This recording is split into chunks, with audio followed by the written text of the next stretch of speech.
So Perfect. why did you want to become a shared lives carer? It's a very interesting question.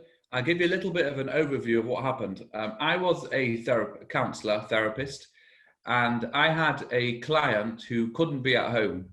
And it was so hard for him because there was nobody who was able to take him in, and we didn't have room, and he was extremely unhappy. It was horrible. It was like, it was bad enough he couldn't be at home, but the sort of people that he went to and the lack of understanding of what he needed was very difficult.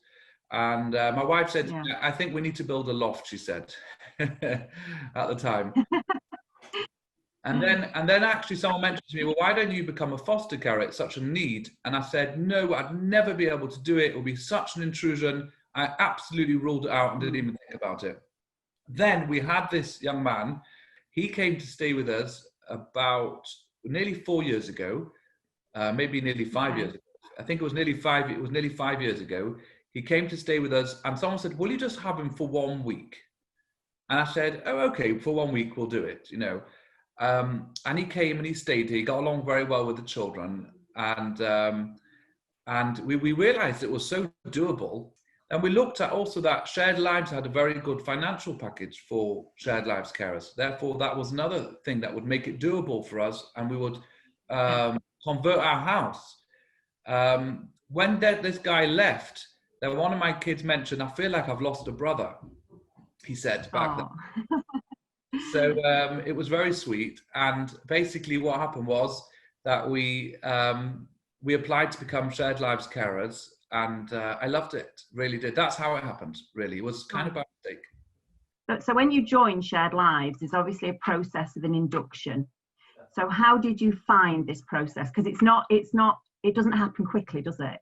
No, but what I found was unusual for social services. It was quick and it was efficient.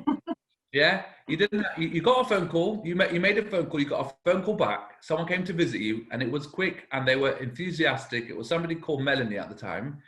And right. I remember saying to him, I said, do you think we'll be approved as Shared Lives carers?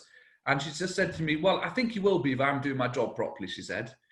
And it was a very easy process. It was very pleasant. We were spoken to about ourselves and our lives and our histories. They got to know us, but it was like quite therapeutic, really, and very pleasant. Mm. So once you got appointed as Shared Lives carers and Chaim came to live with you, how much support do you actually currently get from the team? A lot. It's interesting that I look at the team as part of our family.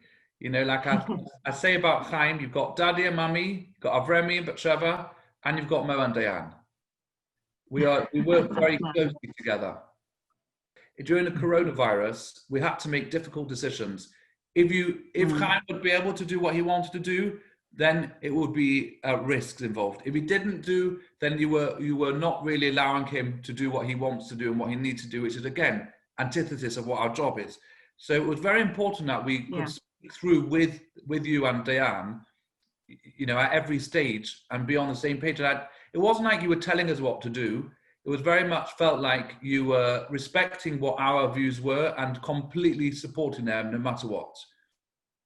So you talked about the benefits financially of being in part of Shared Lives, which obviously makes a difference, doesn't it? Because it allows you to actually be a Shared Lives carer and have that time. Yes. But what are the other benefits of joining the scheme, but as a family? Well, there's a lot of benefits. And I think it's very important to say that you've got to give yourself over. Like when you have another child, you had another child, you're committed. It's not something which someone can do for money. It isn't, because you've got to give so much of yourself. And at the same time, it's very, very rewarding for many reasons. Now, one of the benefits is that many professionals don't really get the opportunity to really make a difference. You see someone once a week or twice a week, you call in on them, even if you come to Batham once a day, but to be able to be totally feel like you are giving somebody everything that they need is an extreme privilege. And then the children learn about about disabilities. They start to realize that people with different disabilities are normal people. There's nothing different about them. It just maybe, like, you know, there's differences, and this is just another difference. So being part of Shared Lives as well as being part of your family, you're very much part of the community, and you have a big presence in the Jewish community in Prestwich. So how does Chaim fit into his life? Well, it's very, very amazing, because we look at Chaim as having a fan club. The amount of people who Chaim knows is incredible. And in fact, before he came to live with us, he already had the fan clubs. I can't take credit for that. But the only one thing was that people could be very nice and do a little bit of this, a little bit of that. But nobody was able to provide him with the safety of a home. And what's worked really well is that we didn't take Chaim on as somebody with an isolation with nothing else in his life. He has so much support from the community and so many people who know him. And therefore, it's almost like our care slots into part of the communal support that he has. Yeah. So what advice would you give to anyone who's looking at this and thinking, shall I do it? Shall I not? What advice would you give them? My advice would be that, I imagine you're feeling the same as I do, is that, how can I do this? It's going to be such an intrusion. It's going to take away from our family time. It's going to, you know, how are we going to manage such a thing? And I would say, don't think like that. Think about, how can I make this work? Not the reasons why it won't work. I would suggest people should try it out. You know, that's what happened to us. I only would have been able to do it because I tried it. And I think that it's very, very important that you have boundaries in place. You have, you know, you're not somebody who's going to be available 24 hours a day, 7 days a week. You're not going to be able to just do anything, but you're going to do what you can do. And I think that putting boundaries in place in your house is what enables you to be able to manage in the long term as a shared lives carer. So I'd say do it. It's a great thing to do.